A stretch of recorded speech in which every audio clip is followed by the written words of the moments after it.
किल्ले मेसणा, मेसणखेडे, मनमाड उपरांग. नाशिक पासून 80 किलोमीटर अंतरावर तर चांदवड मनमाड मार्गावरून सुमारे 17 किलोमीटर अंतरावर मेसणखेडे हे गाव आहे. या गावापासून किल्ल्याचा पायथा सुमारे 3 किलोमीटर अंतरावर आहे.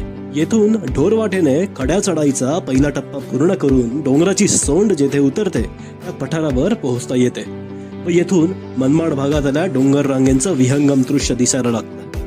यानंतर डोंगरमाथा गाठण्यासाठी डोंगराला उजवीकडे व दरीला डावीकडे ठेवत मार्गक्रमण करावे.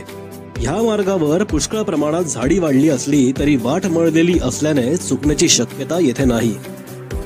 माथ्यावर पोचल्यावर खडकात खोदलेली पाण्याची 4 टाकी दिसतात. या व्यतिरिक्त इतर काही विशेष अवशेष या गडावर नाही. हा किल्ला टेहळणीसाठी वापरला गेला असावा. गडावरच्या सर्वात उंच ठिकाणावरून मनमाड पासून चांदवड पर्यंतचा मुलूख नजरेस पडतो. व्हिडिओ सेव्ह करा, शेअर करा, सह्याद्रीत सुरक्षित भटकंती करा व फॉलो करायला विसरू नका.